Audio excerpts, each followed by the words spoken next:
It's one of the more culturally and ethnically diverse neighborhoods. The trees, the lushness. The feeling on the street and the sense of community. There's such rich history, whether it goes all the way back to the abolitionist movement, to culture, and just in general, to the arts. I mean, it is a really phenomenal neighborhood, and that's what's so unique about Fort Greene.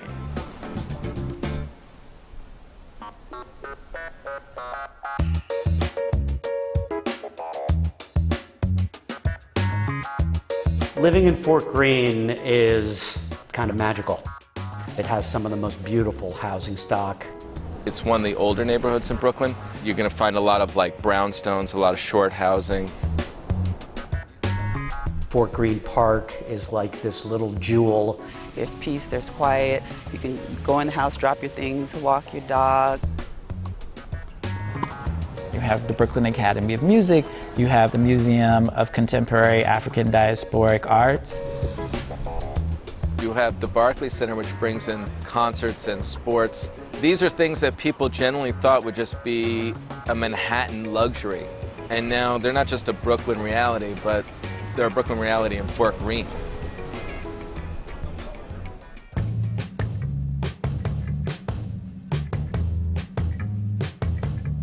The transportation alternatives vary in Fort Greene. You have 10 to 12 subway lines. You have Long Island Railroad on the peripheral. If you go deeper in, it's challenging. Growing up in Manhattan the way I did, this is an incredible shock to me that I'm so far away from the subway. But what I am learning is, with my son's love of buses, that the buses aren't so bad.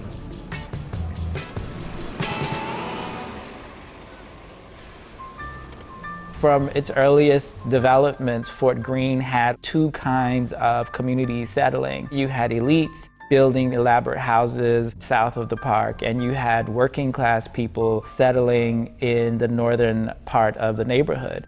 For African Americans, their history in Fort Greene extended from the earliest foundings. The first colored school, as it was called, which gradually became part of the public school system, attracted Black professionals, teachers, and administrators who formed the core of the first Black middle class and professional class of Fort Greene. There were hotels, there were theaters. This was the heart of Brooklyn. The whole area fell on bad times, as much as the city did in the 60s and late 60s, 70s. In the early 80s, one group that began moving in somewhat larger numbers was a growing Black creative class. One of the most critical artists in this movement was Spike Lee. In 1986, he set up his film company, 40 Acres and a Mule Filmworks. The reputation that Fort Greene earned as a place for Black artists especially attracted a second wave. Fort Greene was a place to be.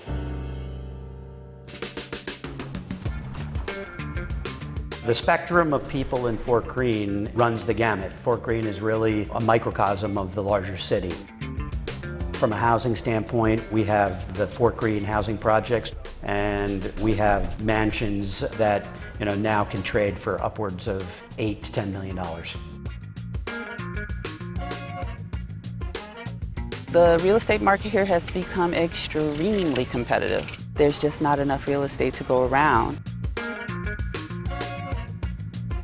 Moving forward in Fort Greene, the Brooklyn Cultural District starts with BAM at the center and the large high-rise rental towers that are being built right now.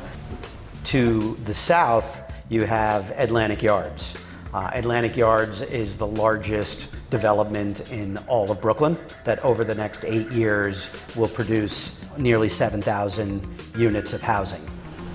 There hasn't been planning around schools, hospitals, parks. I mean, in any other part of the country, adding 45,000 people to a neighborhood is, would be a new town, right? One of the things that has always been unique about Fort Greene is the diversity of people and of classes. This is the challenge that I think Fort Greene is experiencing today. The future of Fort Greene depends on the ability of the neighborhood to sustain working people in the neighborhood. We all love it here, and you get that feeling whenever you talk to anyone who's been here for 5 years or 50 years. They're very committed and devoted to this neighborhood.